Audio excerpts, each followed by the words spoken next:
Kita minta tolong Suster Rafael untuk memimpin kita dalam doa. Baik Romo dan teman-teman, mari kita siapkan hati untuk berdoa dalam nama Bapa dan Putra dan Roh Kudus. Amin. Allah Bapa yang Maha Baik, kami bersyukur atas hari yang baru ini dan juga atas rahmat panggilan yang masih Engkau anugerahkan bagi kami, dan juga kesempatan atas waktu untuk berdinamika dalam perkuliahan ini.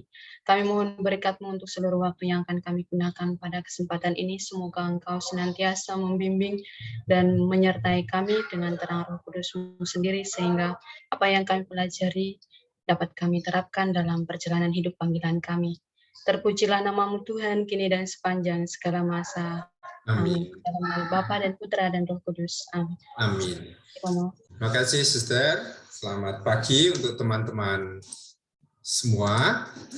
Kita akan melanjutkan pembahasan kita yang sudah kita mulai minggu yang lalu, masih tentang pengantar.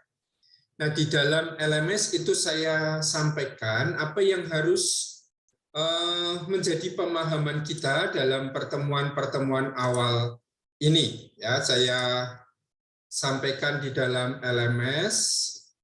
Di mana LMS saya? Nah, saya mencari LMS.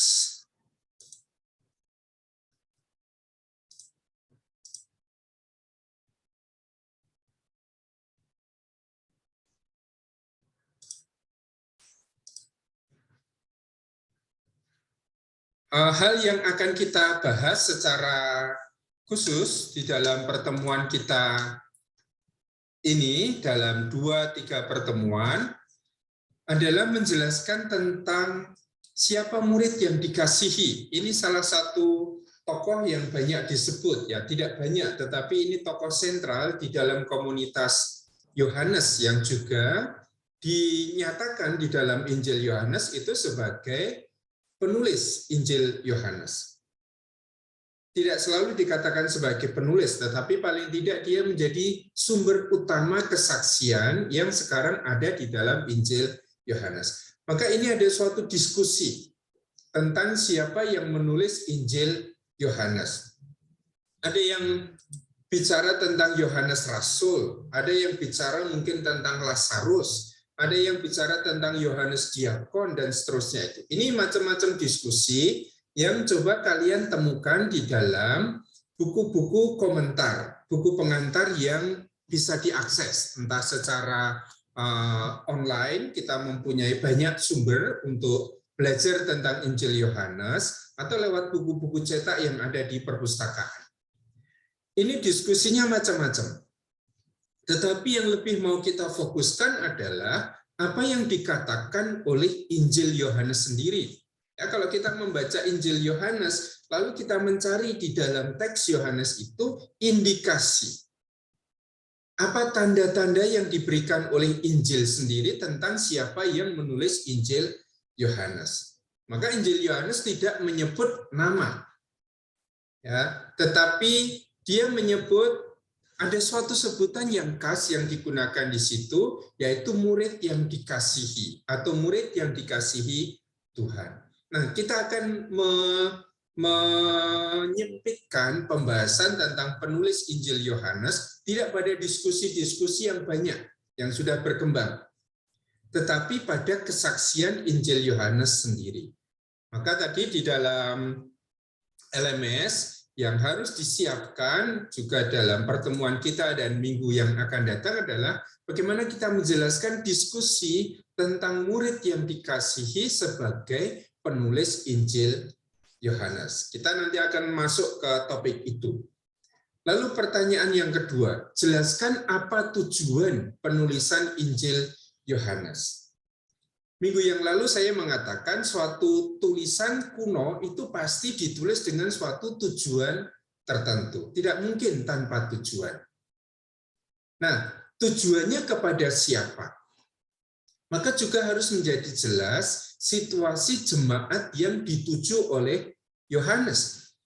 Karena sebagai penulis, Yohanes pasti berpikir tentang siapa yang dia 7 dengan Injilnya itu. Nah, situasi yang sedang dialami oleh jemaatnya Yohanes itu harus kita kenali.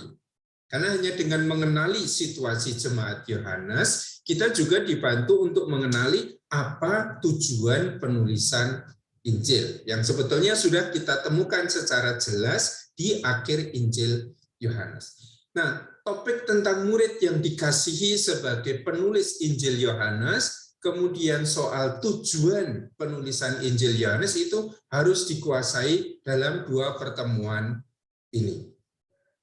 Sehingga nanti di akhir semester jangan tanya kepada saya kisi-kisinya mana. Saya tidak akan pernah memberi kisi-kisi, karena itu merugikan ternyata. Pengalaman semester lalu itu mengecewakan untuk saya, memberi kisi-kisi. Karena satu konflik itu membuat bersama-sama, kamu dapat jatah nomor 1, kamu dapat jatah nomor 2, dan ternyata tidak bekerja sendiri-sendiri dan hasilnya cukup mengecewakan. Maka saya tidak akan memberi kisi-kisi, tapi dalam setiap pertemuan, saya akan selalu mencantumkan fokus pertemuan kita ini. Jadi selalu akan ada apa yang kita pelajari dalam pertemuan-pertemuan ini. Dan ini sebetulnya membantu kita, membantu kalian untuk mengumpulkan informasi sebanyak mungkin tentang hal-hal yang sedang kita bahas ini. Lalu sekalian, karena saya sedang membuka LMS, di sana kita juga membagi kelompok kelas kita. Ya, kita kemarin dalam rapat dosen itu memang mengidealkan kelasnya dibagi 2, sehingga bisa selang-seling, yang satu luring, yang satu daring. Tetapi karena mata kuliah kita ini mendapat kelas di kelas 12, artinya kelas yang tidak cukup besar, tidak bisa memuat lebih dari 15 itu sudah maksimal.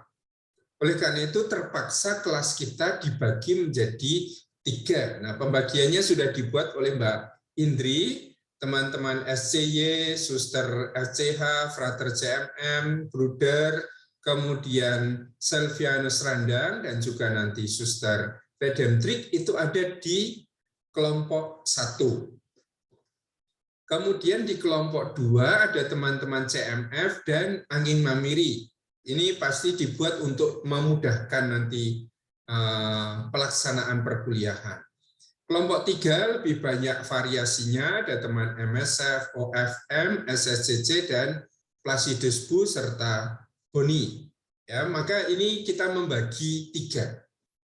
Lalu mulai pertemuan minggu depan, satu kelompok itu akan datang ke kelas 12 untuk pertemuan luring. Hari ini belum bisa kita buat. Ya, minggu depan mulai dengan kelompok 1, jadi teman-teman SCY dan yang lain itu, dari Suster, dari Frater, dan juga dari Bruder. Maka akan bertemu secara luring di kelas 12.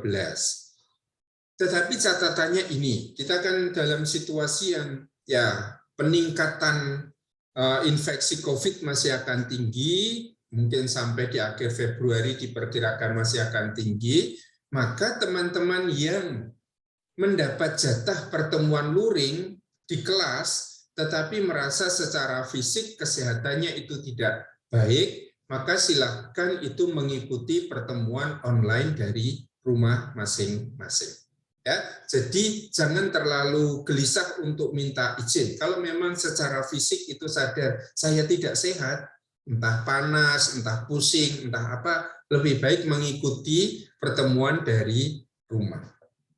Itu semua untuk menjaga kesehatan kita bersama, ya, supaya semuanya tetap bisa berjalan dengan baik, tetapi juga kesehatan kita tetap terjaga. Ini rencana kita. Baik, lalu hari ini saya mau mengajak kalian untuk melanjutkan apa yang sudah kita bicarakan pada minggu yang lalu, ya, dengan PowerPoint yang sudah saya sediakan di sana. Ini sedikit banyak sudah kita lihat di dalam pertemuan minggu yang lalu tentang bagaimana orang melihat hubungan antara Injil Yohanes dengan Injil-Injil sinoptik. Yang jelas kita melihat ada suatu perbedaan besar antara Injil Yohanes dengan Injil sinoptik. Susunannya berbeda, ya. Cara pengisahannya berbeda, motif-motif teologinya juga berbeda.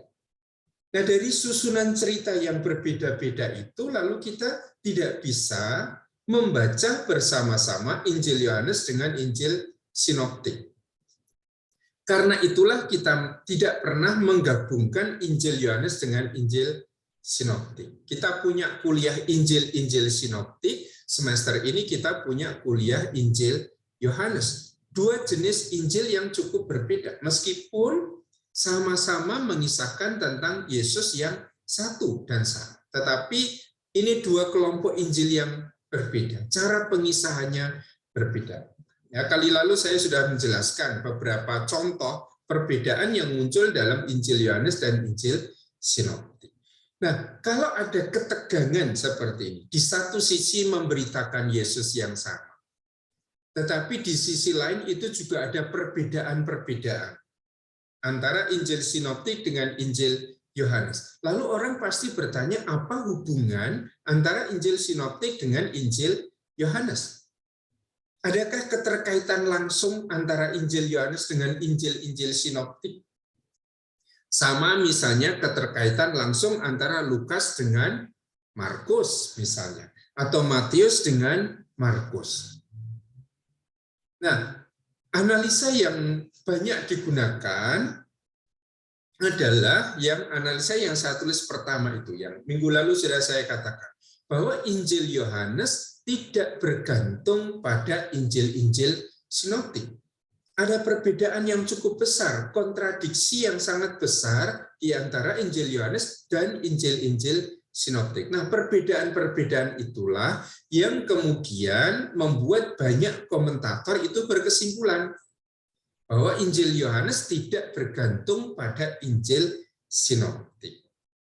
Kali lalu saya menceritakan, ya, selama 3 tahun saya belajar untuk membuat disertasi doktoral itu, saya mempelajari Injil Yohanes.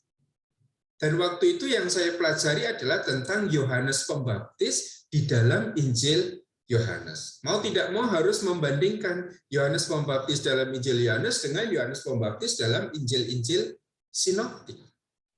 Nah, dari studi itu, saya tidak pernah menemukan tanda-tanda bahwa keterangan tentang Yohanes Pembaptis dalam Injil Yohanes itu diambil dari Injil-Injil sinoptik. Ya, diambil dari Injil sinoptik berarti rumusan kalimatnya sama, kata-katanya itu sama. Kita bisa mengatakan ada hubungan antara Markus dan Lukas kan karena kita melihat ada kata-kata yang sama. Contoh yang mudah kita ingat itu ketika Yesus itu bicara tentang kemuritan. Barang siapa ingin menjadi muridku, hendaklah ia menyangkal diri, memikul salib, mengikuti aku. Nah, rumusan kata-kata yang sama ada di dalam Injil Markus, ada di dalam Injil Matius, ada di dalam Injil Lukas. Sehingga kalau ada kalimat yang sama, kata-kata yang sama, kita bisa mengatakan pasti ada hubungan di antara ketiga Injil ini. Ya, memang di dalam Injil Yohanes ada cerita tentang Yohanes Pembaptis.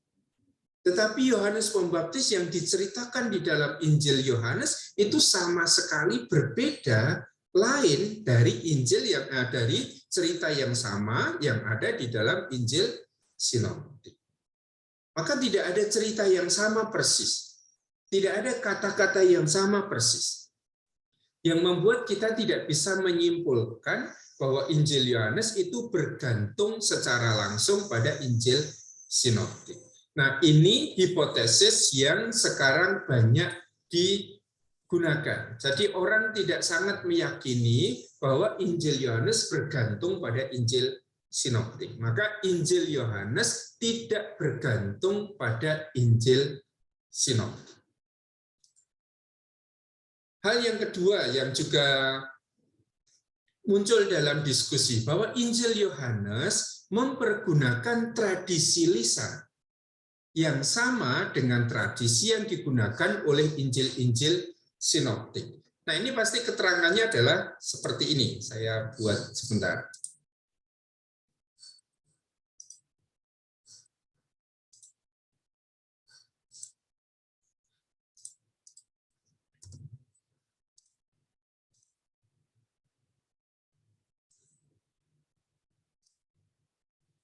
Yang minggu lalu juga sudah saya paparkan. Bagaimana orang melihat kaitan hubungan antara Injil Yohanes dengan Injil sinoptik. Ketika mempelajari Injil sinoptik, kita akan mempelajari tema-tema ini.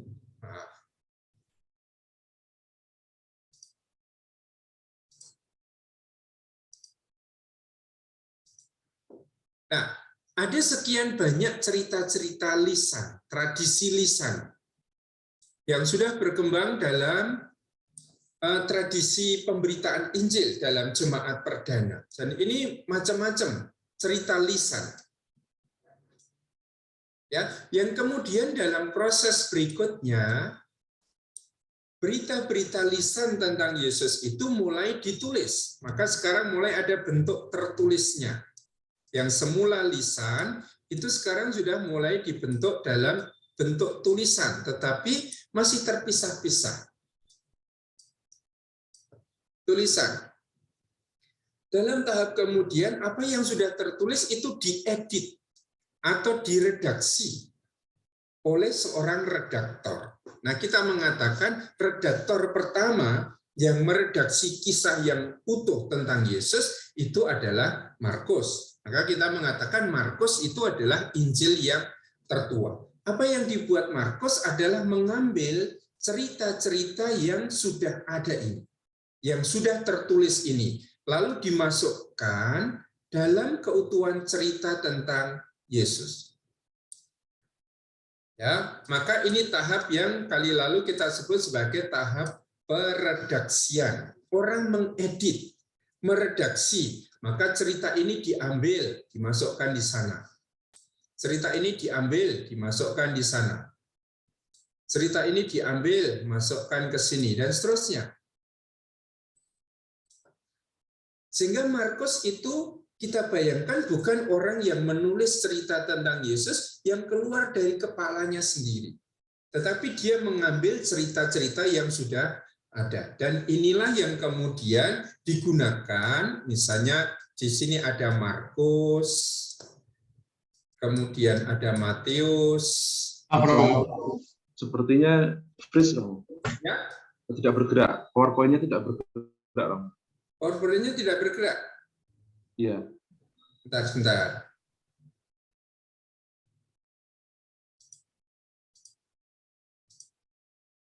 Saya nulis enggak kelihatan? Tidak, Romo. Tidak kelihatan, Romo. Ini kelihatan. Sekarang baru kelihatan, Romo. Ini kelihatan. Baru kelihatan, Romo. Baru bergerak.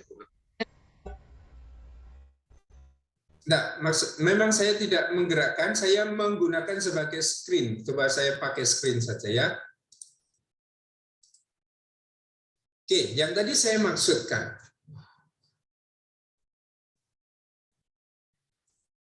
Kalau di dalam tradisi-tradisi lisan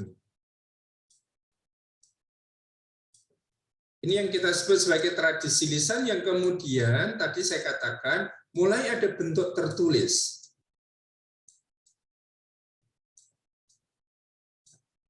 Ini tertulis. Kemudian ada orang yang tadi dikatakan mengedit, menyatukan. Maka apa yang sudah ditulis ini disatukan di sini. Menjadi suatu kisah yang runtut tentang siapa itu Yesus. Kita mengatakan orang pertama yang menyusun ini adalah Markus.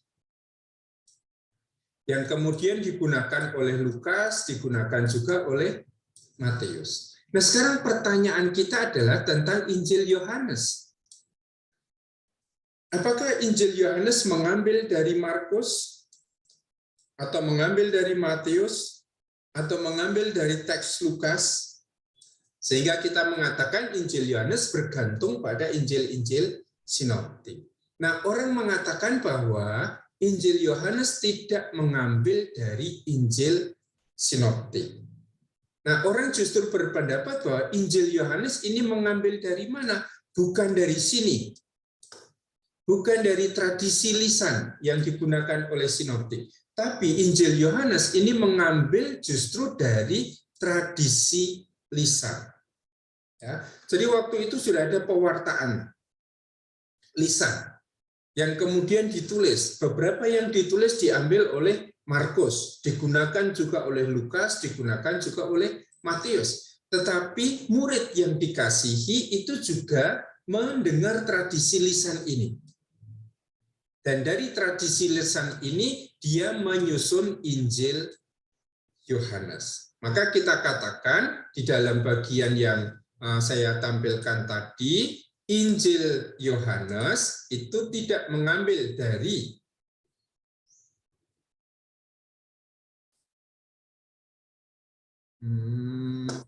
bentar, memang tidak bisa dilihat dari situ.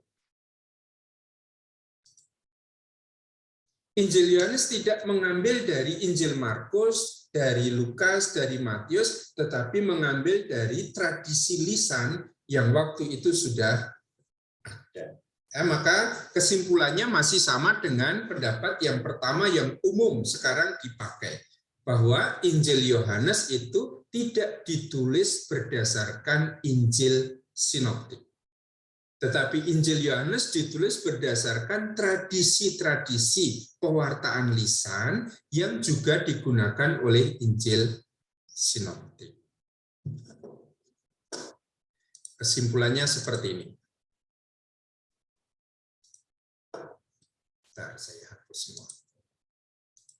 Ya, kalau ini ada tradisi lisan, mulai ada tradisi tertulis, kemudian ada peredaksian oleh para penginjil, ini menjadi Matius, Markus, Lukas. Lalu kita punya Yohanes.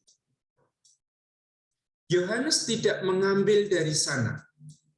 Tidak mengambil dari Injil Matius, Injil Markus, Injil Lukas. Yohanes tidak menggunakan tradisi tertulis yang digunakan oleh Injil-Injil sinoptik. Karena kalau Yohanes menggunakan tradisi tertulis yang digunakan oleh Injil-Injil sinoptik, pasti ada kesamaan kalimat, kesamaan kata demi kata, dan ini tidak ditemukan. Ya, kalian mau mencari sampai tidak tidur 24 jam pun melihat kalimat yang sama dalam Injil Yohanes dengan yang ada di dalam Injil sinoptik tidak akan pernah ketemu. Maka tidak mungkin Injil Yohanes itu mengambil dari tradisi tertulis yang juga digunakan oleh penginjil-penginjil sinoptik. Nah, maka satu-satunya kemungkinan adalah bahwa Injil Yohanes itu mengambil langsung dari atau bersumber pada tradisi lisan yang juga dipergunakan oleh Injil-Injil sinoptik. Ini paham yang sekarang ini praktis itu menjadi paham yang paling umum ketika kita belajar tentang Injil Yohanes dalam kaitan dengan Injil-Injil sinoptik. Baik, karena tadi terhenti ya, jelas atau belum? Atau ada pertanyaan lebih dahulu? Ya, supaya saya tidak jauh ke depan lebih dahulu. Paham tidak bahwa Injil Yohanes tidak ditulis berdasarkan Injil sinoptik? Itu pertama. Mengapa dikatakan tidak ditulis berdasarkan Injil sinoptik? Karena tidak ada kalimat, tidak ada kata-kata, susunan kata yang sama persis antara Injil Yohanes dengan Injil sinoptik. Maka kita tidak bisa mengatakan Injil Yohanes ditulis berdasarkan Injil sinoptik. Jelas? Jelas, Romo. Oke, gini, saya beri contoh di Word. Oke.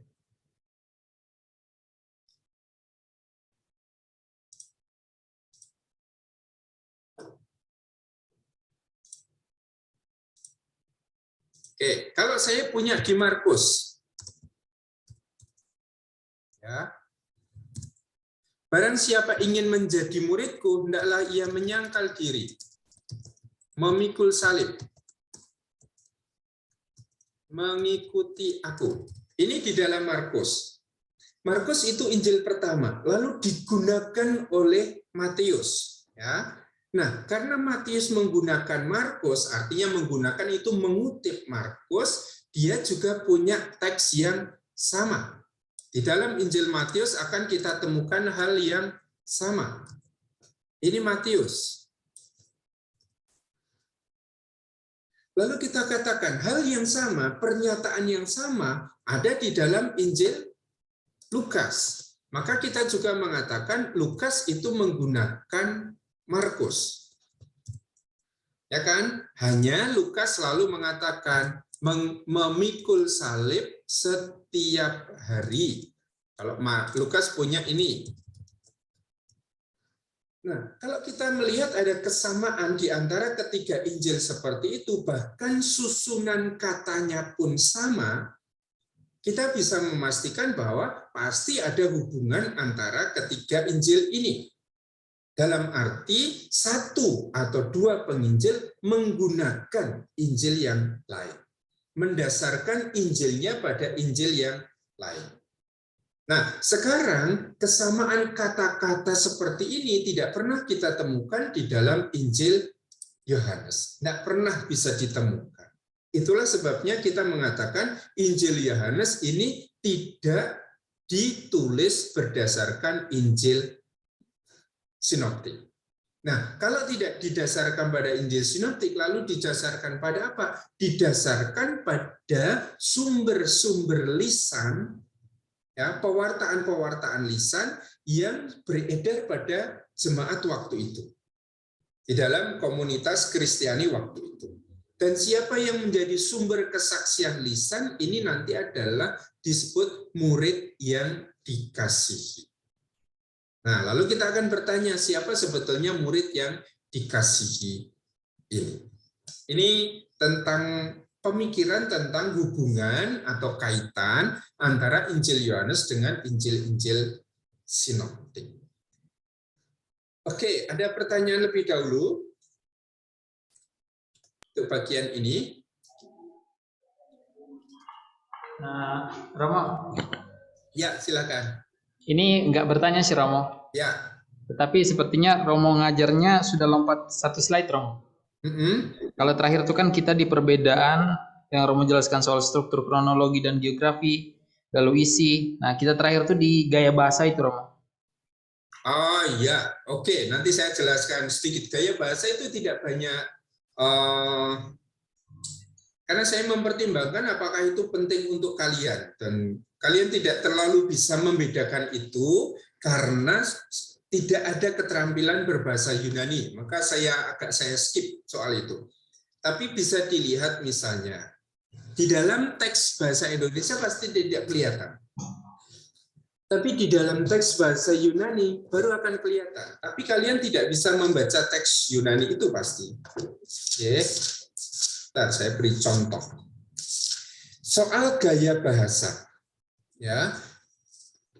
Ada dua unsur yang ada di dalam tradisi Injil Yohanes. Ada bagian yang sifatnya naratif, dan sebagian besar dari Injil Yohanes ini adalah naratif. Tetapi ada satu bagian yang berbentuk puisi. Maka kalau kita membaca prolog, ya, bab 1 ayat 1 sampai 18, praktis itu adalah puisi. Dan bentuk ini jarang digunakan oleh penginjil yang lain. Dari segi tata bahasanya, Injil Yohanes ini termasuk menggunakan bahasa Yunani yang baik. Ya, yang hampir sama seperti dengan Injil Lukas.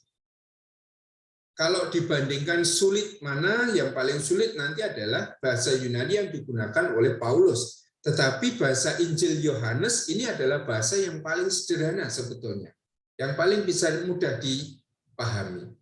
Maka gaya bahasa itu sudah berbeda. Jenis atau model-model tulisan yang digunakan oleh Yohanes itu juga sudah berbeda. Maka itu yang seringkali membedakan antara Injil Yohanes dengan Injil-Injil sinoptik. Praktis di dalam Injil sinoptik tidak banyak puisi, tetapi banyak amsal, ya, pepatah-pepatah. Seperti yang minggu lalu kita dengar soal berbahagialah kamu yang miskin, berbahagialah kamu yang lapar, berbahagialah kamu yang menangis. Itu adalah bentuk-bentuk amsal, ya, pepatah. Sementara Yohanes itu menggunakan puisi, tetapi itu pun hanya pada satu bagian saja, yaitu pada prolog itu. Ya, itu soal perbedaan dalam arti bahasa sastra yang memang tidak saya bahas karena memang kita masih punya kesulitan untuk masuk ke situ karena alatnya kita tidak punya. Soal bahasa Ibrani, bahasa Yunani-nya.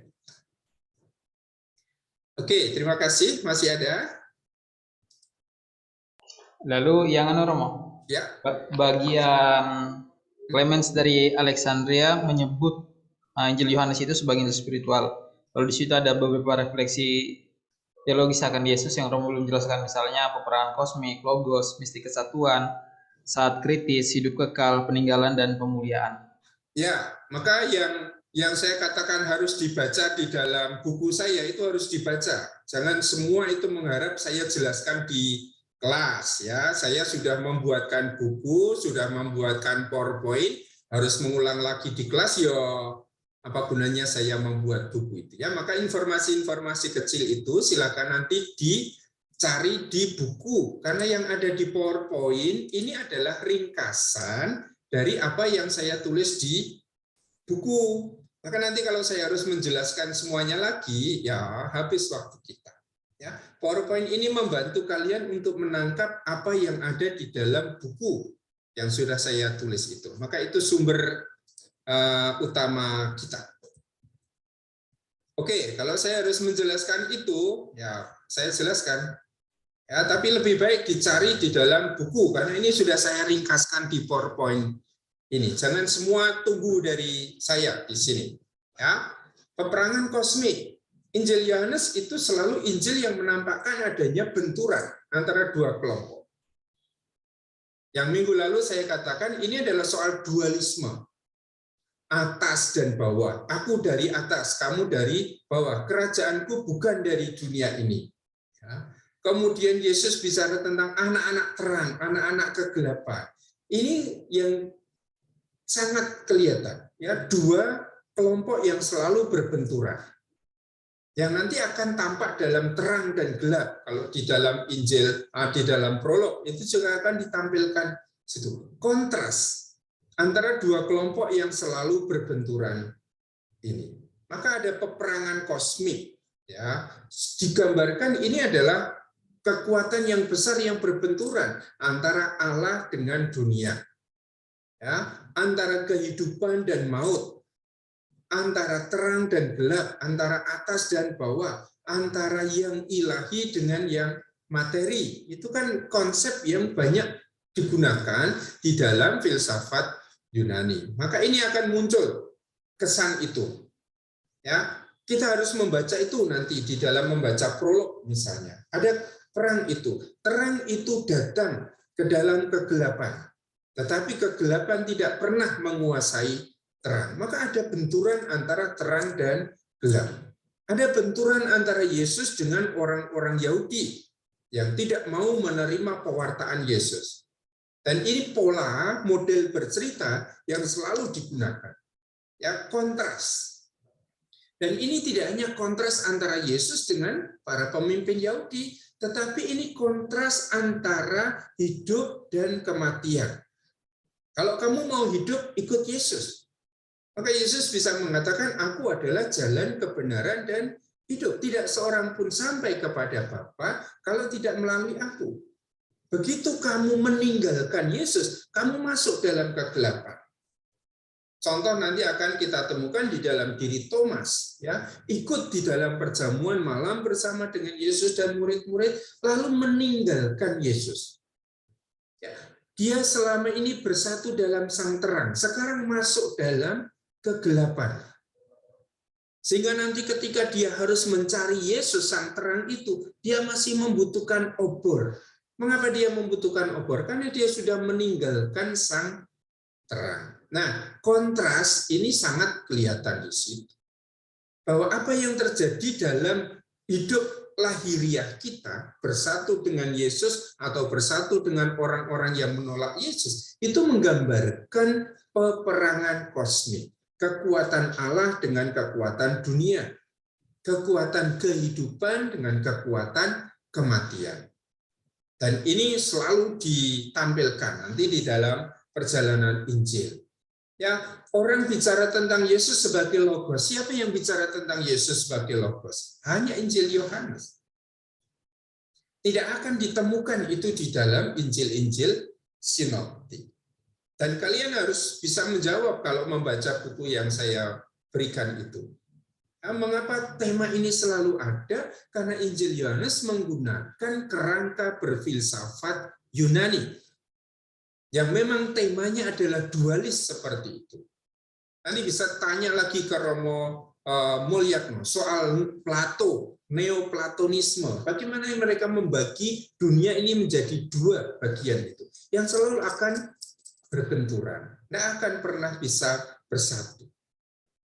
Nah, dunia yang ragawi ini, yang materi ini, hanya bisa sampai kepada dunia yang ilahi kalau ada logos, kalau ada pewahyuan, kalau ada gnosis, ya pengetahuan yang diberikan oleh yang ilahi kepada yang dunia. Sehingga inilah yang dibayangkan oleh Injil Yohanes. Siapa yang memberikan logos, siapa yang memberikan pewahyuan, itu adalah Allah sendiri. Kalau dalam perjanjian lama, logos diberikan lewat siapa? Lewat para nabi. Tetapi dalam perjanjian baru, dalam Injil Yohanes, logos ini tidak diberikan oleh nabi, tetapi diberikan oleh Allah sendiri dalam diri Sang Putra. Dalam diri Yesus, yang sebelum kelahirannya, dia sudah ada di dalam figur yang disebut sebagai Hologos, itu Sang Sabda yang menjadi daging. Nah, konsep seperti ini hanya dimiliki oleh Injil Yohanes. Kapan kita membahas Logos? Nanti kalau kita membahas tentang prolog Injil Yohanes. Sekarang kita pengantar ini. Mistik kesatuan, kalian akan temukan itu. Soal aku dan Bapa adalah satu. Anak tidak bisa apa-apa kalau dia terpisah dari Bapanya. Maka ini mistik kesatuan. Sehingga Injil Yohanes itu disebut sebagai Injil mistik karena sangat memperlihatkan kesatuan antara yang ilahi dengan yang duniawi ini. Ini tidak terpisah sekarang. Mengapa tidak terpisah? Karena sudah disatukan. Siapa yang menyatukan? Logos yang berinkarnasi menjadi Yesus ini. Dan karena Yesus itulah orang bisa sampai kepada Allah. Tidak seorang pun sampai kepada Allah kalau tidak melalui aku. Dan bagaimana cara orang sampai kepada Allah? Adalah dengan percaya kepada Yesus. Kan nanti kita akan sering kali bertemu dengan istilah iman kepercayaan. Ya, itu yang selalu akan kita temukan. Saat kritis, kita akan terus-menerus menemukan yang namanya saat. Ya, ketika di dalam pesta perjamuan di Kana, mereka kehabisan anggur. Apa yang dikatakan oleh Ibu Yesus? Ibu Yesus memberitahu Yesus, mereka kehabisan anggur. Apa yang dikatakan oleh Yesus? Apa maumu daripadaku, Ibu? Saatku belum tiba. Ya, maka Yesus menggunakan kata saat. Ketika orang-orang mau menangkap Yesus, Yesus bisa meloloskan diri. Dikatakan saatnya belum tiba. Nah, tapi mulai di bab 12, lalu bab 13, Yesus mengatakan saatnya telah tiba. Nah, saat apa ini? Nah, ini nanti yang akan salah satu tema yang akan kita bahas dalam perjalanan ke depan. Maka orang membaca Injil Yohanes dan melihat bahwa Injil Yohanes itu sangat merenungkan kata saat anak manusia. Dan kalau kita ikuti sampai akhir, saat itu saat apa tuh? Saat kematian Yesus. Saat penyaliban Yesus. Dan kita nanti akan merenungkan dan melihat betapa kayanya refleksi Yohanes ini tentang salib. Salib itu bukan kutuk, salib itu bukan sesuatu yang memalukan, tetapi salib itu adalah saat ketika anak manusia ditinggikan dan dimuliakan. Sekali lagi, lalu di situ kita melihat ada renungan spiritual, teologi tentang salib. Kalau semula orang bicara tentang salib itu sebagai kutuk dalam Perjanjian Lama, maka sekarang Yohanes bisa mengatakan salib itu bukan kutuk. Bahwa dia yang tergantung di salib itu bukan dia yang dikutuk oleh Allah. Tetapi dia yang tergantung di kayu salib adalah dia yang ditinggikan, dia yang dimuliakan oleh Allah. Oke, itu tentang saat kritis. Lalu tema yang sangat banyak digunakan oleh Yohanes ini adalah tema tentang hidup kekal. Apa gunanya kita percaya pada Yesus? Dan apa gunanya Injil Yohanes ini ditulis? Adalah supaya semua orang menjadi percaya kepada Yesus. Dan kalau orang percaya kepada Yesus, apa yang diberikan oleh Yesus adalah hidup kekal. Minggu kemarin itu antifon komuninya adalah, masih ingat atau kalau dibaca oleh imamnya, ya, betapa besar kasih Allah akan dunia ini sehingga ia menganugerahkan putranya yang tunggal supaya orang yang percaya kepadanya tidak binasa melainkan beroleh hidup yang kekal.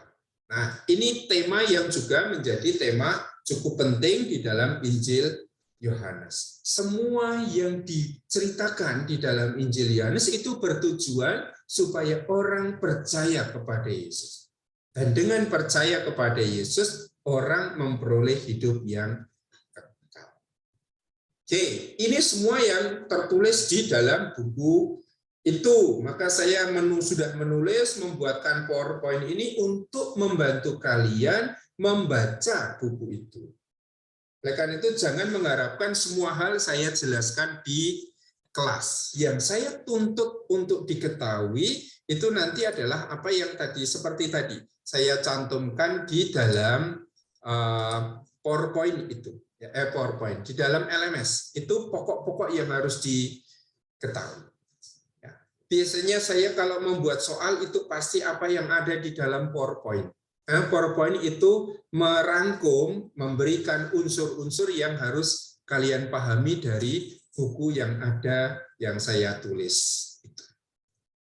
Baik, itu beberapa hal yang nanti baru akan kita masuki kalau kita membaca teks Injil Yohanes. Oke, terima kasih. Masih ada? Romo? Ya, silakan, Brother. Saya mau tanya Romo, bagaimana ketika ada umat misalkan yang bertanya kepada kita, kalau dikatakan bahwa Yohanes itu sumbernya lisan dan tanpa tertulis, dan dengan kata lain, Yohanes ini menggunakan pengalamannya sendiri, begitu ya Romo ya. Lalu bagaimana ketika Yohanes yang mendengar kata-kata Yesus itu kok tidak sama, yang dikatakan Yesus tidak sama dengan yang dikatakan atau ditemukan oleh Markus misalkan. Bagaimana itu Romo untuk kita bisa memberi pemahaman itu Romo? Iya, kalau kita bicara tentang tradisi lisan, pasti kita tidak menemukan kata-kata yang persis sama, kalimat yang sama dengan kata-kata yang urutannya itu sama. Ya, sama seperti yang saya jelaskan sekarang ini. Saya menjelaskan sebagai satu orang hanya dengan mulut satu saja. Tetapi nanti kalau Bruder harus menjelaskan kepada Suster Rafael, misalnya Suster Rafael tanya, Bruder, tadi Romo Eko menjelaskan apa? Bruder akan menjelaskan sebisa mungkin sama seperti yang saya jelaskan, ya kan? Frater Vincentius Kaunan akan menjelaskan kepada Suster. Tadi Romo Eko menjelaskan ini. Isinya kira-kira sama atau tidak? Ya, isi penjelasan Bruder dengan isi penjelasan Frater itu sama isinya, tapi rumusan kata-katanya sudah berbeda. Mana yang penting menurut Bruder, belum pasti itu penting menurut Frater untuk disampaikan kepada suster. Itu juga sama seperti pengalaman jemaat perdana waktu itu. Yesusnya sama, tetapi dikenal paling tidak oleh 12 rasul misalnya. Kalau 12 rasul ini diminta untuk bercerita tentang Yesus tentang satu peristiwa yang sama, mungkin kesaksian mereka intinya sama. Tetapi kemudian peredaksiannya, pengkalimatannya itu mungkin sudah berbeda. Sehingga kita bisa mengatakan Yesusnya satu, tetapi kita punya 4 Injil, punya 4 kesaksian. Dan meskipun Injilnya ini mirip-mirip, tetapi mereka itu senyatanya berbeda. Karena pengenalan akan Yesusnya juga berbeda.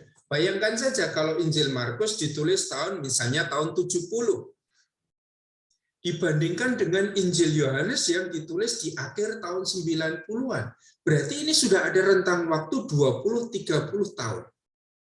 Dan apa yang terjadi selama rentang waktu 20-30 tahun ini adalah perkembangan renungan tentang Yesus. Semakin lama renungan tentang Yesus itu pasti semakin kaya.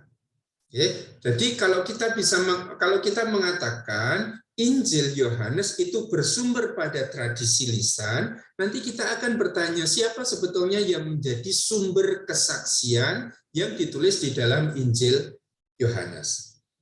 Dan Injil Yohanes bab 19 nanti akan mengatakan orang yang melihat peristiwa Yesus disalib itulah yang memberi kesaksian. Dan kesaksiannya adalah benar. Nah, siapa orang yang melihat Yesus mati itu? Nanti akan diberi nama.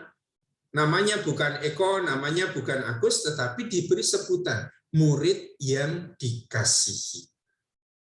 Nah, kita nanti akan menyimpulkan bahwa yang menjadi sumber utama kesaksian yang kemudian ditulis di dalam Injil Yohanes adalah murid yang dikasihi ini. Nah, lalu orang akan bertanya, siapa murid yang dikasihi ini? Betulkah dia Yohanes anak Zebedeus? Nah, orang berdiskusi di situ. Tapi Injil Yohanes hanya mengatakan semua yang tertulis di dalam Injil Yohanes itu bersumber pada kesaksian sosok penting di dalam jemaat yang dikenal sebagai murid yang dikasihi. Ya, murid yang dikasihi ini adalah saksi mata hidup Yesus. Dan dialah yang kemudian mewartakan secara lisan apa yang dia lihat, dia alami dalam perjumpaan dengan Yesus. Sementara orang lain, murid-murid yang lain juga memberitakan Yesus di tempat yang berbeda. Yang diceritakan adalah figur yang sama. Tetapi pasti kemudian yang diwartakan itu ada perbedaan. Contoh yang sering saya gunakan ya untuk memperjelas. Yesus menggandakan roti. Kalau di dalam Injil kita ada 2 peristiwa. Yesus menggandakan roti untuk 5.000 orang dan Yesus menggandakan roti untuk 4.000 orang. Lalu orang sudah bertanya, apakah Yesus menggandakan roti 2 kali? Ataukah sebetulnya ini hanya 1 kali? Diceritakan secara berbeda-beda oleh orang yang berbeda. Bruder ikut Yesus yang menggandakan roti. Pulang di jalan ketemu dengan suster misalnya, suster Rafael, ditanya, lalu cerita, suster, tadi saya ikut Yesus menggandakan roti. Ditanya oleh suster, untuk berapa orang? Ya kira-kira 5.000 orang lah. Karena kan tidak ada yang kayak pramugari di dalam pesawat itu ngitung berapa jumlah orangnya. Bruder memperkirakan itu 5.000 orang. Peristiwanya seperti ini, seperti ini, seperti ini. Ada teman lain yang juga ikut dalam peristiwa yang sama, ketemu saya, lalu cerita, Romo, tadi saya ikut Yesus itu, dan Yesus menggandakan roti untuk sekian banyak orang. Itu mukjizat, Romo. Berapa yang ikut? Ya 4.000 orang lah. Jadi sekarang dari satu cerita sudah muncul, dari satu peristiwa sudah muncul cerita yang berbeda. Nah, selama itu masih dalam tradisi lisan, orang masih bisa melihat suatu inti cerita yang sama, tetapi perumusannya dalam kalimat itu bisa berbeda. Oke, tentang Yohanes Pembaptis misalnya, Injil Yohanes punya Yohanes Pembaptis. Injil Matius, Markus, Lukas punya Injil. Mereka bercerita tentang sosok yang sama. Tetapi cara berceritanya itu pasti sudah berbeda. Sama-sama Yesus yang memikul salib. Coba nanti bandingkan ya, kalau kita belajar tentang salib di bagian belakang. Adakah yang disebut sebagai Simon orang Kirene? Ketika bicara tentang Yesus yang mengalami penderitaan, adakah yang disebut Taman Getsemani? Apakah ketika Yesus masuk ke taman itu, Yesus menangis, ya Aba, ya Bapa, jikalau mungkin biarlah cawan ini berlalu daripadaku? Perhatikan nanti, di dalam Injil Yohanes sama sekali tidak akan ditemukan kata-kata itu. Ketika Yesus tergantung di kayu salib, Injil Sinoptik masih mencatat, dia berteriak atau berseru, Eli, Eli, lama sabachthani. Kutipan dari Mazmur 22, Allahku, Allahku, mengapa engkau meninggalkan aku? Yohanes bercerita tentang Yesus disalib. Tapi cari coba nanti di dalam Injil Yohanes, adakah seruan Yesus, Allahku, Allahku, mengapa engkau meninggalkan aku? Ya kan? Ceritanya sama tentang Yesus yang disalib, tapi mana yang diceritakan itu pasti berbeda-beda. Tergantung, menurut Markus seruan itu penting, maka dia tulis. Di dalam Injil Yohanes, Yohanes akan mengatakan, tidak mungkin Yesus berdoa seperti itu.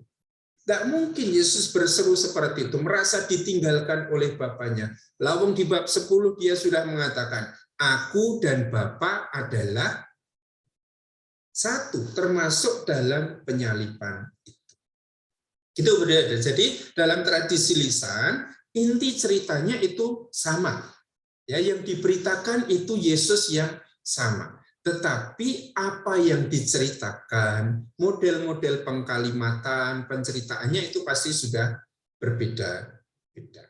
Maka meskipun kita masih bicara dalam tradisi tulis pun, Injil Matius, Injil Markus, Injil Lukas yang ada dalam satu tradisi pun punya perbedaan-perbedaan. Ya, maka kalau tadi saya memberi contoh yang saya tulis tadi. Markus punya, menyangkal diri, memikul salib, mengikut aku. Matius sama persis, menyangkal diri, memikul salib, mengikuti aku. Lukas, menyangkal diri, memikul salib, setiap hari mengikuti aku. Bahkan mereka yang ada dalam satu tradisi tertulis pun lalu mencantumkan sesuatu yang berbeda di situ. Apakah ini keteledoran Lukas menyisipkan setiap hari itu? Ataukah sebetulnya ini justru gagasan teologi yang mau disampaikan oleh Lukas? Ya, maka dia menambahkan sesuatu yang tidak ada di dalam Matius, tidak ada di dalam Markus. Jelas, Saudara? Semoga jelas ya. Baik, kita ke teman CMF lebih dahulu. Silakan.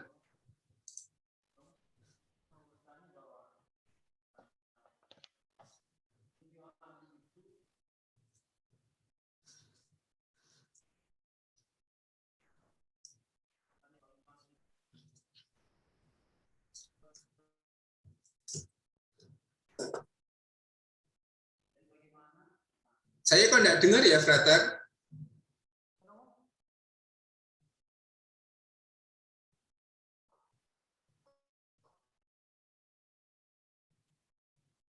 Teman yang lain bisa mendengar? Tidak ada, Romo. Tidak. Tidak, Romo. Oke. Atau sambil Frater perbaiki, kita pindah ke MSF sebentar. Romo, Ya. ini berkaitan dengan siapa penulis Injil Yohanes, Romo. Iya. Kalau dari tadi Romo jelaskan tuh kan pada umumnya itu orang melihat bahwa penulis Injil Yohanes itu murid yang terkasih. Lalu apakah benar nih, Romo? Jadi saya itu pernah melihat bahwa katanya penulis Injil Yohanes itu sebenarnya bukan murid yang dikasih Romo, tetapi dari murid-muridnya sendiri. Nah, cuma murid-muridnya itu menulis sesuai apa yang mereka dengar dari murid yang dikasih itu.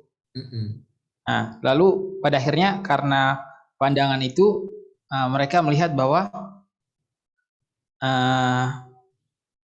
nggak salah mengatakan bahwa ini ditulis oleh murid yang dikasihi karena sumbernya dari situ. Lalu yang berikutnya itu katanya penulis Injil Yohanes ini tidak hanya satu periode Romo, jadi ada periode-periode tertentu. Dan kalau melihat di Injil Yohanes itu Romo, saya lihat tuh ada 2 closing Romo. Misalnya di bab 20 itu di akhir itu tampak sudah ada closing. Di ayat 30 sampai 31. Dan di bab 21 itu ada lagi, kelihatannya ada closing lagi di ayat 24 dan 25.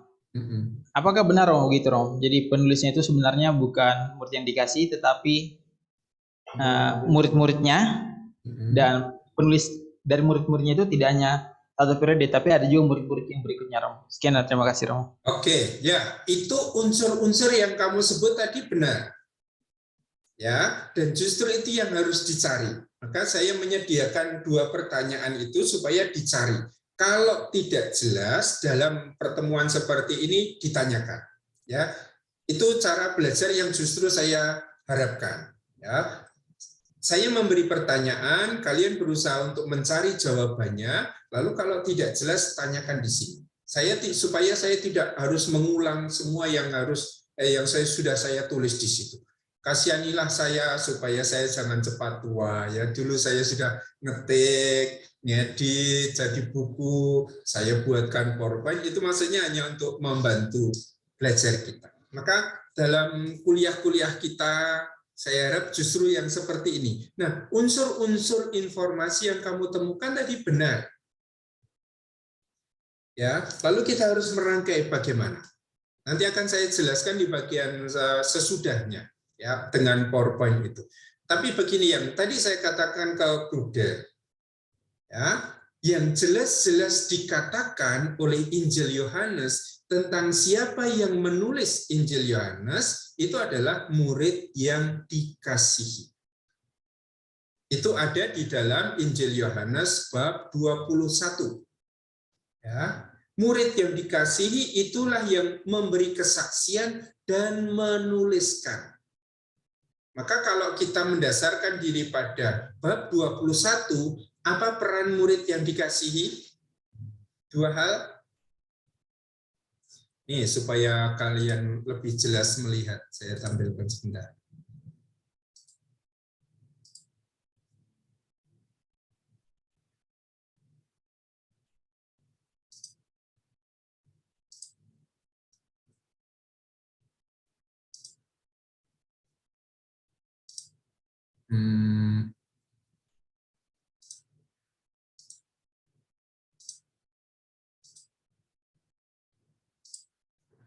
Loh, kok yang keluar yang ini?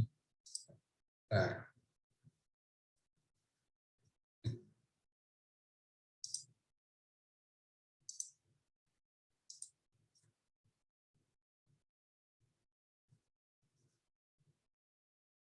Nah, sepertinya ada yang salah di screen saya.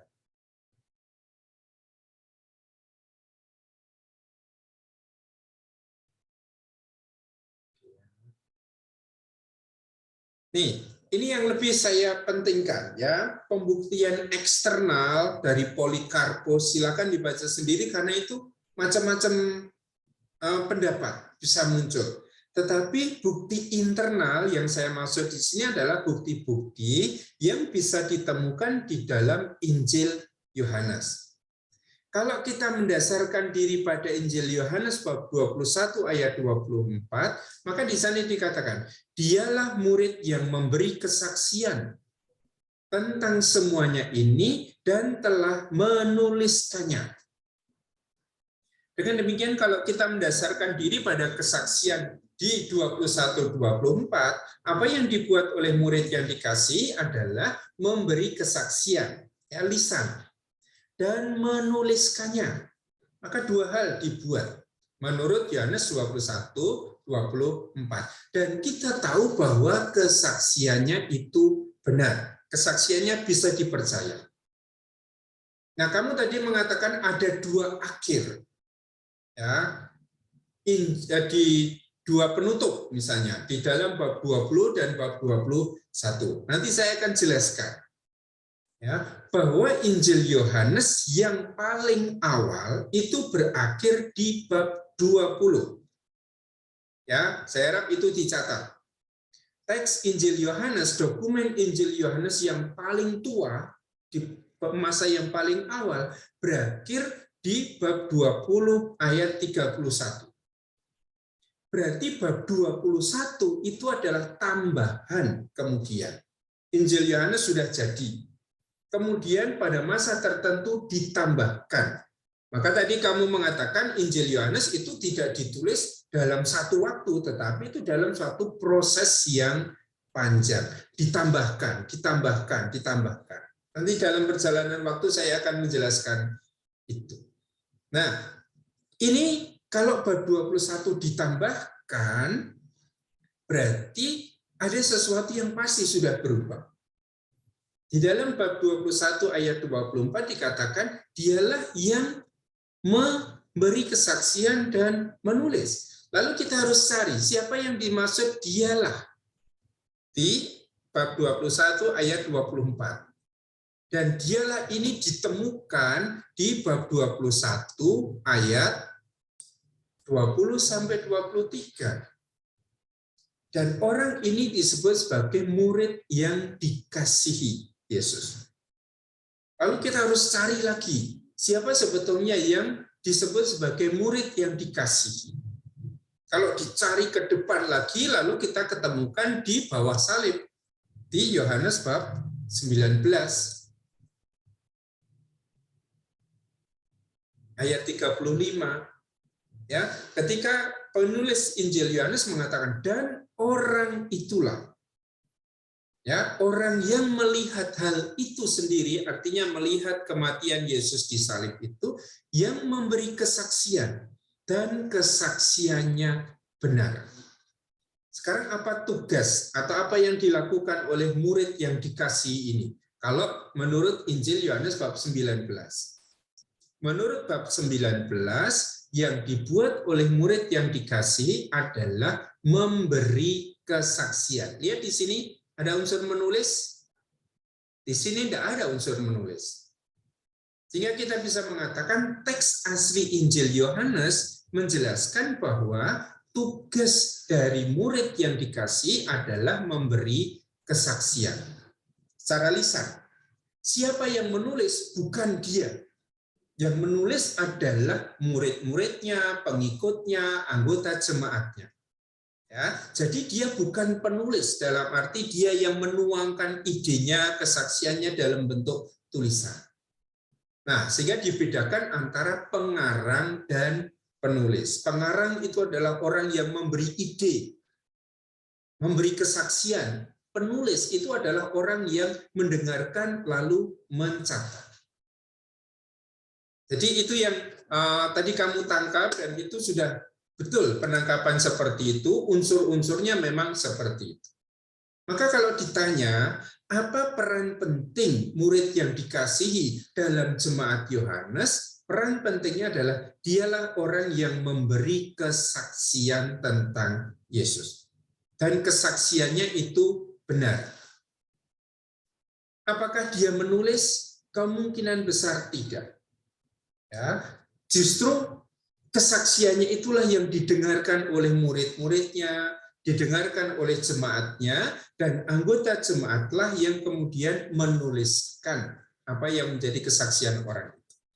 Maka lihat apa yang menjadi kesimpulan dari Raymond Brown yang saya berikan di dalam teks itu. Saya tidak keluar. Ya, ini kesimpulan Raymond Brown ketika bicara tentang apa peran murid yang dikasihi. The beloved disciples, BD itu yang saya maksud adalah the beloved disciple, jadi murid yang dikasihi, was the eyewitness. Murid yang dikasihi itu adalah saksi mata atas peristiwa hidup Yesus. Who was responsible for the basic testimony or witness that was incorporated into the fourth gospel. Sehingga menurut Brown, murid yang dikasihi itu adalah saksi mata yang bertanggung jawab atau yang menjadi sumber atas testimoni, kesaksian yang kemudian ditulis di dalam Injil Yohanes. Ya, dalam bahasa Inggris Injil Yohanes itu seringkali juga disebut the fourth gospel, Injil keempat, karena urutannya yang keempat. Jadi ini istilah yang banyak digunakan. Kalau mendengar kata fourth gospel, the fourth gospel itu artinya Injil Yohanes. But others were responsible for composing the written gospel and redacting it. Jadi murid yang dikasihi itu hanya memberi kesaksian. Dan kesaksiannya itu kemudian yang didengar, yang diteruskan, yang direnungkan, dan pada akhirnya ditulis. Nah, siapa yang menulis ini bukan murid yang dikasihi. Yang menuliskan ini justru murid-muridnya, atau kita mengatakan jemaat Yohanes. Maka lihat di situ, others were responsible for composing the written gospel and redacting it. Jadi tidak selesai dalam satu waktu, ditulis selesai. Enggak, masih diredaksi lagi, ditambah lagi bagian-bagian tertentu. Termasuk tadi ditambah bab 21. Oke, maka sekarang yang memudahkan pemahaman kita adalah kita selalu bertanya, apa peran murid yang dikasihi dalam jemaat Yohanes? Perannya terutama adalah memberi kesaksian tentang Yesus. Dan kesaksiannya itu benar. Nah, kesaksian dari murid yang dikasihi ini direnungkan, diteruskan, semakin didalami, sampai pada akhirnya ditulis. Siapa yang menulis menjadi Injil Yohanes bukan murid yang dikasihi, tetapi pengikut-pengikutnya jemaatnya. Apakah ketika ditulis lalu sekali jadi? Ternyata tidak. Kamu tadi mengatakan ada sejarahnya, ada tahap-tahapnya.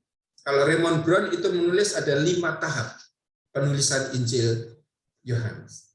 Ya, maka itu yang dimaksudkan. Jadi betul kita membedakan sekarang antara pengarang ya dan penulis. Penulis adalah orang yang menuliskan, mengambil alat tulis, pensil atau apalah, kemudian menuliskan itu di dalam papirus atau di dalam velum atau di tempat lain. Tapi pengarang adalah sumber idenya, ya, sumber kesaksiannya. Itu kesimpulan yang bisa kita buat tentang siapa sebetulnya penginjil yang kita sebut sebagai murid yang dikasihi. Tetapi kalau kalian ditanya, mana yang lebih berkuasa, pengarang atau penulisnya? Jawabannya siapa? Pengarang. Pengarang. Ya, jadi pengarang ini pun pada masa lalu disebut sebagai penulis.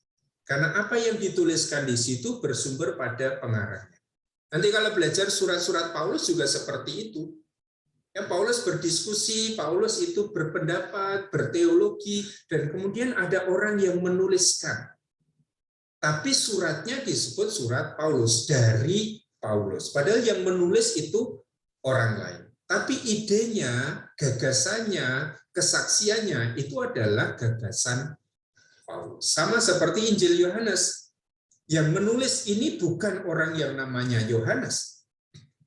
Tetapi orang itu menulis berdasarkan kesaksian dari murid yang dikasihi Tuhan. Nah, dalam perjalanan waktu, orang lalu bertanya, siapa sebetulnya murid yang dikasihi Tuhan ini? Lalu dalam peristiwa perjamuan malam terakhir, ada seorang yang meletakkan kepalanya di dada Yesus, dan orang itu disebut murid yang dikasihi. Dan siapa yang diyakini meletakkan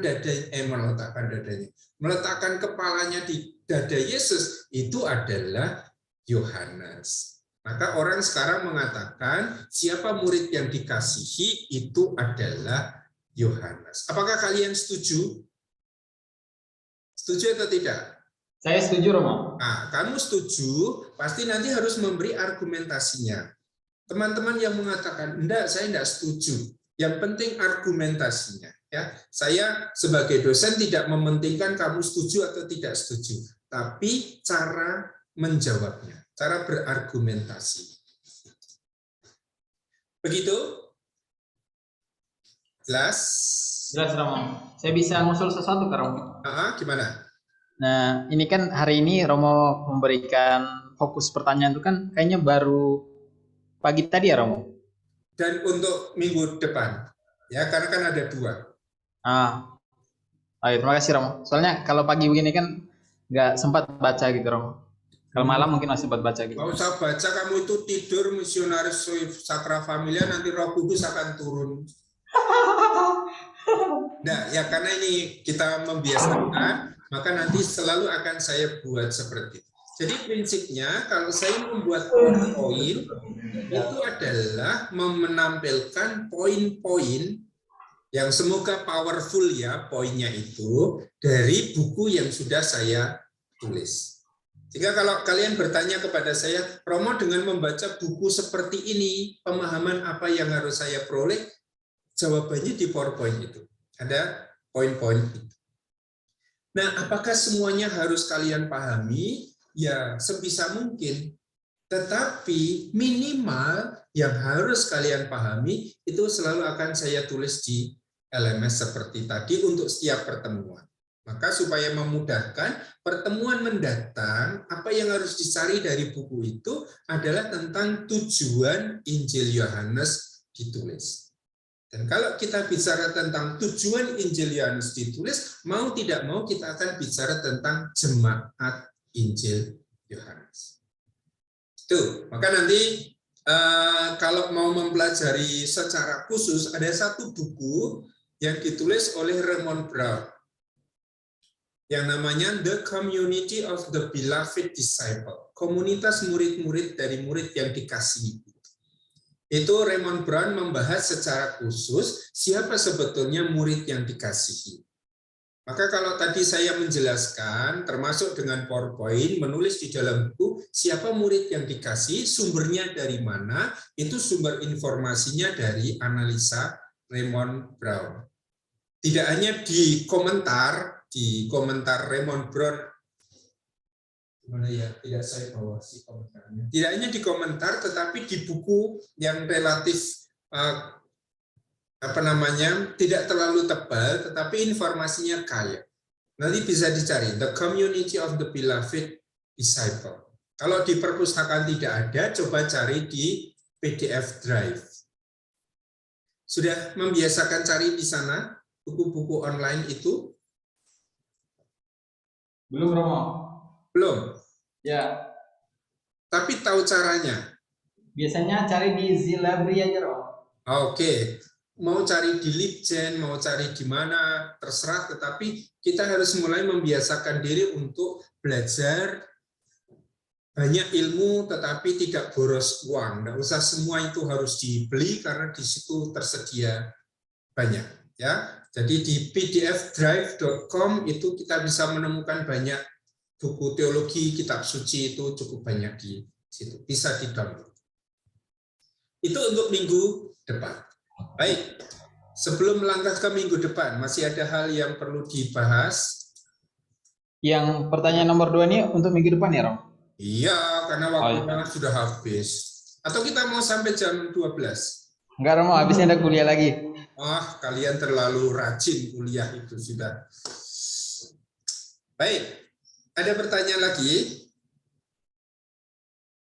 tentang hubungan antara Injil Yohanes dan macam-macam, silahkan nanti dibaca, tetapi dua hal yang saya harapkan dipahami adalah yang tadi, tentang siapa yang menulis Injil Yohanes.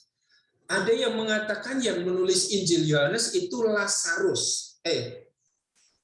Lazarus. Coba kalian tebak, mengapa orang itu, penulis itu berargumentasi bahwa yang menulis Injil Yohanes adalah Lazarus. Saya menjawab. Ya, itu mungkin karena waktu Lazarus meninggal itu Yesus sampai menangis, Romo. Dan dikatakan apa? Di Yohanes bab 11. Bahwa Yesus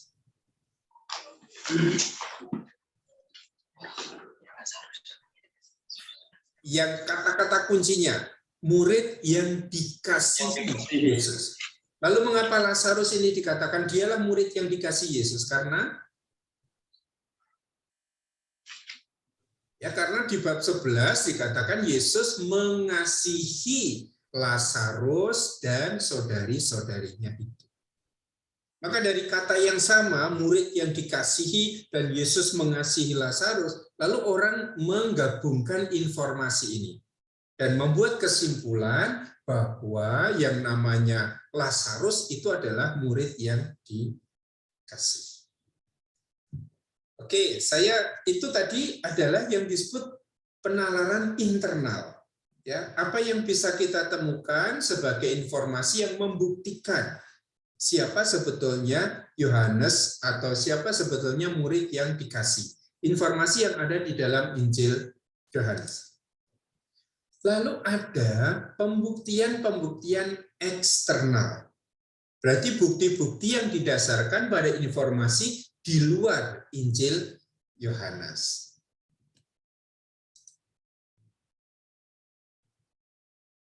Kita mulai dari slide yang sebelumnya.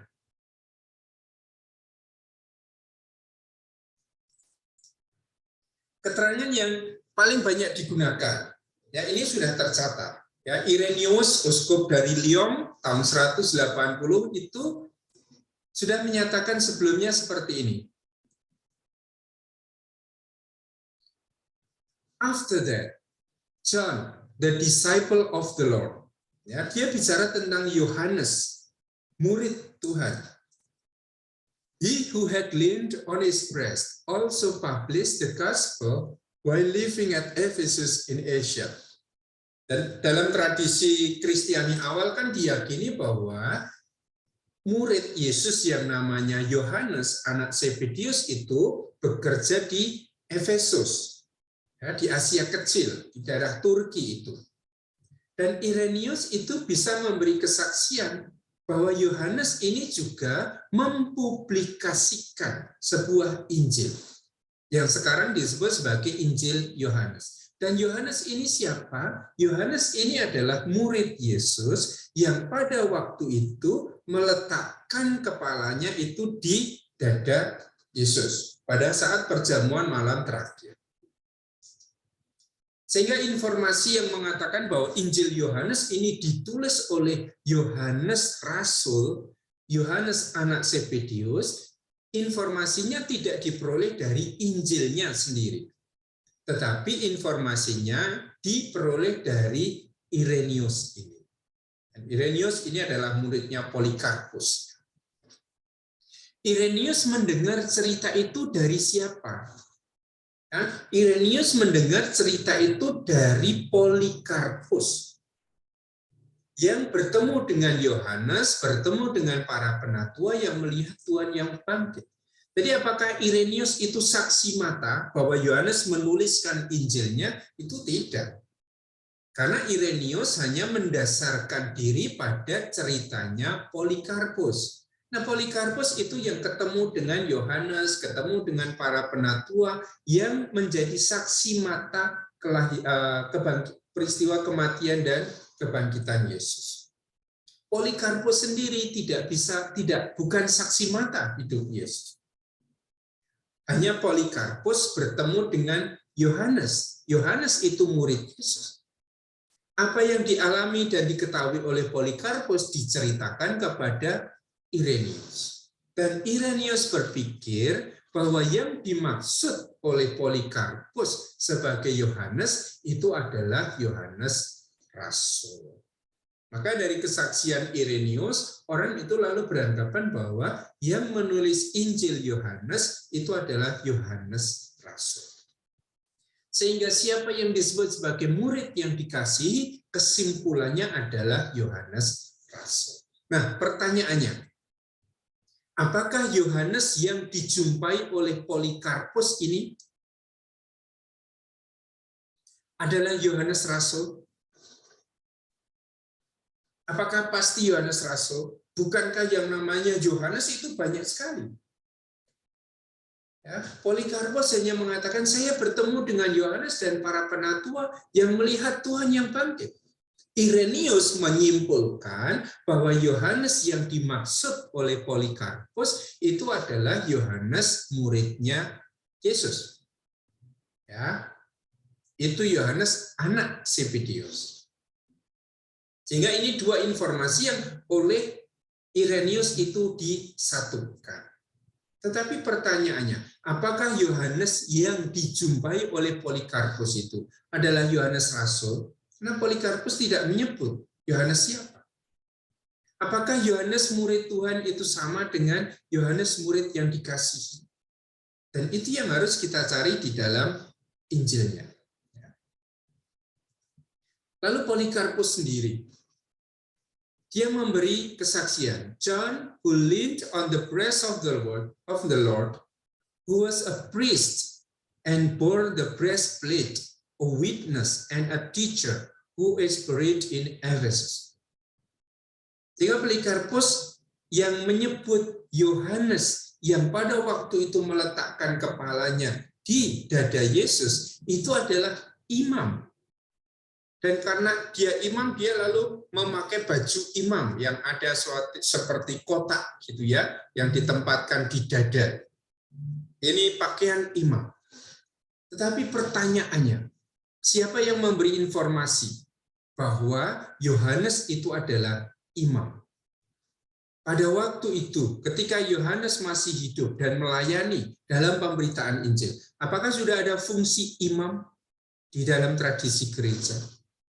Maka orang di sini menyebut, Polikarpus menyebut Yohanes itu adalah Yohanes imam. Ada orang lain mengatakan Yohanes itu adalah seorang diakon. Nah ini hipotesenya macam-macam, perkiraannya macam-macam. Tetapi ini kita sebut sebagai bukti eksternal karena Injil Yohanes sendiri tidak pernah memberi keterangan seperti itu. Ya, itu yang dalam perjalanan sejarah itu terus berlangsung. Bukti-bukti eksternal yang membuat orang berpikir atau berpendapat bahwa yang menulis Injil Yohanes adalah Yohanes Rasul. Tetapi sekarang yang kita cari adalah bukti internalnya. Injil Yohanes sendiri bicara apa tentang penulisnya? Dan kita bisa mengatakan bahwa Injil Yohanes itu ditulis oleh seorang yang sangat berpengaruh di dalam jemaat. Karena dia menjadi sumber kesaksian. Dan kesaksian orang ini sangat dipercaya. Siapa namanya tidak pernah disebut. Hanya disebut julukannya. Dia adalah murid yang dikasihi. Nah, kita tidak tahu siapa yang disebut sebagai murid yang dikasihi. Apakah seperti yang dikatakan oleh Polikarpus, dia adalah Yohanes yang waktu itu meletakkan kepalanya di dada Yesus, yang adalah imam? Ya, informasi-informasi itu tidak pernah kita temukan di dalam Injil Yohanes. Begitu tentang penulis Injil Yohanes. Maka silakan menyimpulkan dari apa yang kita bahas, dari apa yang dibaca dari macam-macam sumber. Coba jelaskan diskusi tentang murid yang dikasihi sebagai penulis Injil Yohanes. Mana dasar-dasarnya ketika orang mengatakan bahwa yang menulis Injil Yohanes adalah murid yang dikasihi. Dasar yang paling kokoh untuk digunakan selalu adalah dasar yang kita temukan di dalam Injil. Maka kita mencari dasar-dasar atau bukti-bukti internal. Baik teman-teman, masih 5 menit, ada pertanyaan? Kalau tidak, silakan silakan membubarkan diri dengan hormat dari upacara bendera kita ini. Lalu minggu depan saya tidak akan mulai dengan menjelaskan. tetapi akan mulai dengan bertanya, apa yang sudah kalian temukan? Ya, tentang apa tujuan Injil Yohanes ditulis. Dan kalau kita bicara tentang apa tujuan penulisan Injil, selalu kita bicara tentang seperti apa toh situasi jemaat yang sedang dihadapi oleh Yohanes. Maka nanti pasti kalau membaca buku saya atau buku-buku yang lain, komentar lain, kalian akan berhadapan dengan penutup Injil Yohanes. Yohanes bab 20 ayat 30 sampai 31. Nah, untuk bisa memahami teks itu kalian pasti harus pergi ke Yohanes bab 9. Yohanes bab 12. Karena ini akan menjelaskan apa yang sedang dihadapi oleh jemaat Yohanes. Sehingga bahan untuk minggu depan dan mungkin 2 minggu itu adalah penutup ya 20 ayat 30 sampai 31, kemudian orang buta sejak lahirnya yang disembuhkan oleh Yesus di bab 9 itu berguna untuk mengetahui situasi jemaatnya. Apakah jemaatnya ini sedang semangat dalam beriman, ataukah sebetulnya sebab jemaatnya sedang ada dalam ketakutan, atau jemaatnya sedang mengalami apa toh? Ya. Dan karena jemaatnya sedang mengalami situasi khusus itulah, lalu penginjil berusaha untuk menuliskan kesaksiannya tentang Yesus. Supaya apa? Ya, tujuannya Injil Yohanes jelas, supaya kamu percaya bahwa Yesus adalah Mesias Anak Allah. Dan supaya dengan percaya, kamu memperoleh hidup yang kekal, hidup abadi. Baik, terima kasih teman-teman. Selamat melanjutkan kuliah lagi sampai lapar. Nanti selamat makan siang juga. Kita bertemu hari Senin yang akan datang. Teman-teman SCY, Suster, dan yang masuk dalam kelompok pertama, minggu depan itu, Senin depan itu bisa bertemu di kelas 12. Ya, tentu yang tahu pertimbangannya kalian sendiri. Pokoknya begitu merasa saya tidak sehat, saya pusing, saya sedang tensi tinggi karena marah atau gimana, sudah tidak usah datang ke kelas untuk menjaga situasi kita bersama. Ya, terima kasih. Mari kita akhiri pertemuan dengan tanda kemenangan Kristus. Dalam nama Bapa dan Putra dan Roh Kudus. Amin. Terima kasih. Sampai bertemu di minggu yang Terima kasih, Romo. Terima kasih, Romo.